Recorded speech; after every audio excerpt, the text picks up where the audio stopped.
pagi pemirsa, bagaimana kabar Anda hari ini? Lintas Jakarta kembali hadir untuk menemani aktivitas pagi Anda. Bersama saya Anissa Ahmad. Sejumlah informasi teraktual dan terpercaya telah kami siapkan untuk Anda.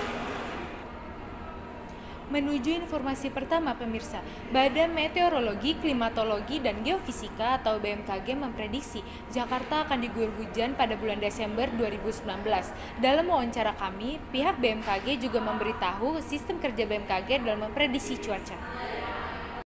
Tahun 2019, wilayah Jakarta mengalami kemarau yang cukup panjang dibanding tahun 2018.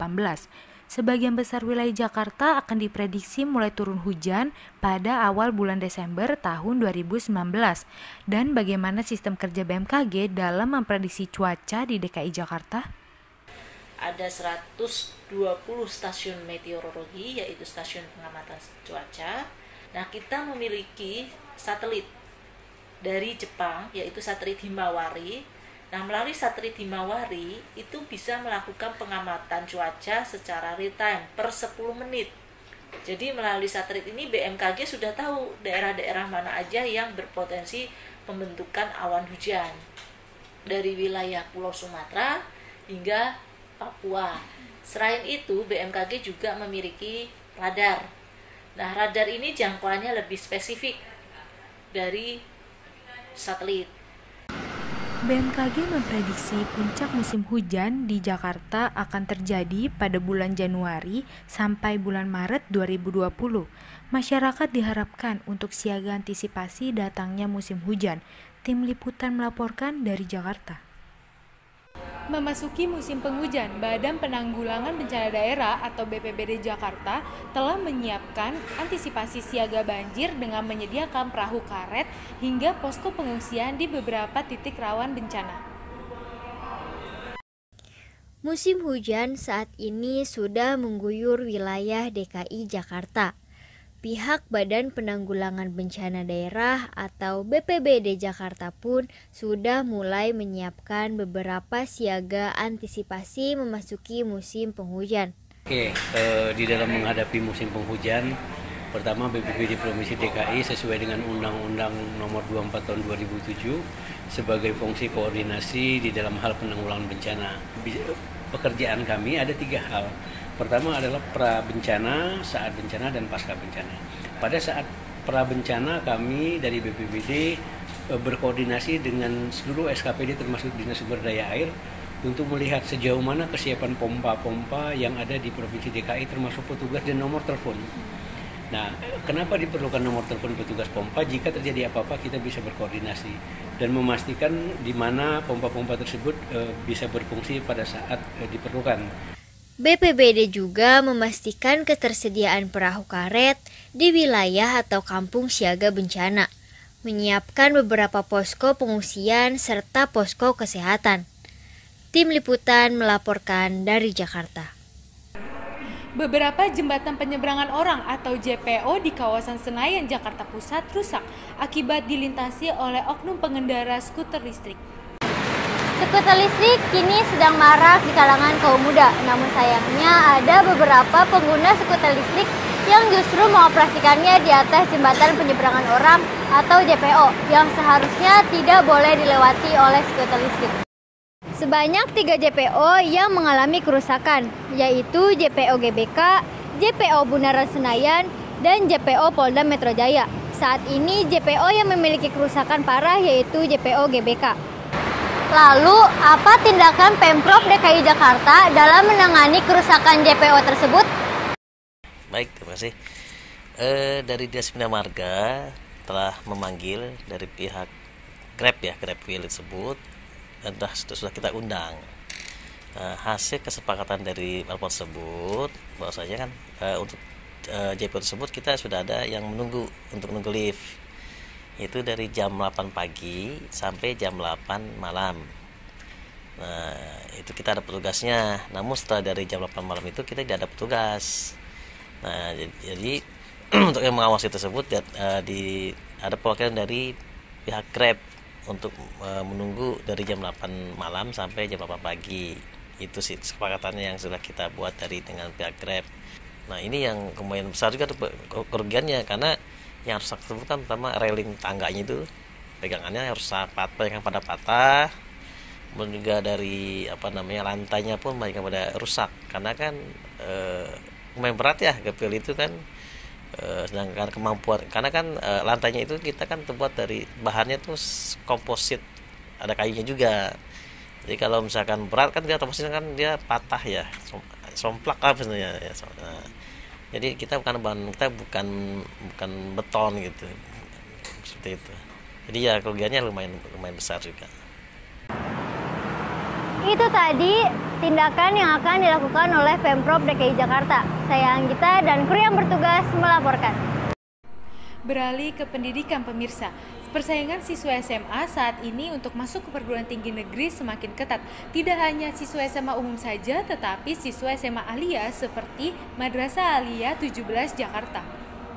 Siswa madrasah saat ini tidak hanya difokuskan untuk masuk Universitas Islam, tetapi siswa madrasah saat ini juga harus mampu bersaing di perguruan tinggi negeri umum.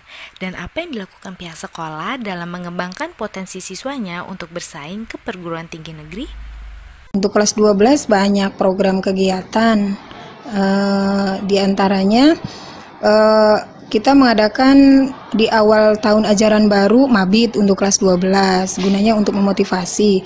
Karena diawali kan dari motivasi anak membangkitkan semangat dia untuk belajar gitu kan. Tutor sebaya gunanya untuk memberikan pemahaman terhadap teman sebayanya jika memang ditemukan masalah-masalah pelajaran yang tidak dipahami gitu. Yang selanjutnya TO itu kita laksanakan dari TO baik dari sekolah dari MAN 17 maupun TO dari luar. TO dari luar itu kita lakukan yang dari DKI kita ikut yang setingkat SMA, kemudian TO yang dilaksanakan oleh universitas. Itu aja. Hasil dari program yang dilakukan sejak tahun 2018 oleh pihak Kurikulum MAN 17 Jakarta, kini lulusan yang lolos ke perguruan tinggi negeri umum telah meningkat sebanyak 14%. Tim Liputan melaporkan dari Jakarta. Memperingati Hari Ibu, Badan Musyawarah Betawi atau Bamus Betawi menggelar event bertemakan Perempuan Betawi Hebat. Event tersebut juga dihadiri oleh Kepala Bamus Betawi yaitu Haji Abraham Lunggana atau Haji Lulung. Badan Musyawarah Betawi memperingati Hari Ibu dengan membuat event bertemakan Perempuan-Perempuan Betawi Hebat. Event ini bertujuan untuk memperkenalkan kesenian Betawi, mulai dari pakaian hingga makanan khas Betawi. Dalam rangka menyambut Hari Ibu yang pasti ya. Terus yang kedua, sepertinya kita perempuan-perempuan Betawi punya tugas dan tanggung jawab, di mana perempuan-perempuan saat ini artinya dari zaman ke zaman perempuan tidak pernah habis untuk bertanggung jawab di dalam keluarga, di dalam negara, di mana saja perempuan tidak lepas tangan ya. Nah, saya mau perempuan-perempuan Betawi harus hebat, dapat menciptakan, dapat melaksanakan, apalagi sekarang, ya kan? Perda sudah dikeluarkan bahwa melestarikan kebudayaan Betawi. Ya, kita yang namanya ada di Jakarta, ada di Betawi, DKI khususnya, ya kita bekerja sama dengan Pemda setempat, Pemda yang ada di DKI. Kita saling membantu, ya sama-sama membangun kota Jakarta, ya kan? Bahagia warganya, maju kotanya, kan gitu. Selesai itu, makasih.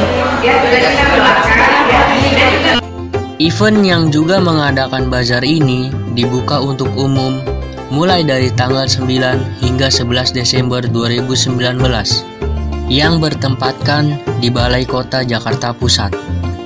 Tim Liputan melaporkan dari Jakarta. Pemirsa, apakah Anda tahu elang bondol dan salak condet? Elang bondol dan salak condet adalah maskot asli Jakarta yang hampir dilupakan. Berikut kita akan memasuki berita bahasa Inggris yang bertemakan sejarah maskot asli Jakarta. Jakarta is synonymous with Monas and ondel-ondel. Some people think that the Jakarta mascot Monas or ondel-ondel. The statement is wrong. Do you know the original mascot from Jakarta? Jakarta is original mascot, not Monas and ondel-ondel. The original mascot of Jakarta is Bondol Eagle and Thorny Palm Condet. This eagle is one type of eagle that only exists in the Thousand Island, Jakarta, while Thorny Palm Condet is fruit originating from Condet, Jakarta. Then how is the explanation about the original Jakarta mascot? Salak condet itu semua masyarakat Betawi tahu bahwa itu merupakan khas endemik tumbuh-tumbuhan yang ada di Jakarta, terutama di wilayah Jakarta Timur, lebih spesifik lagi di wilayah Condet, baik Batu Ampar maupun Balai Kambang.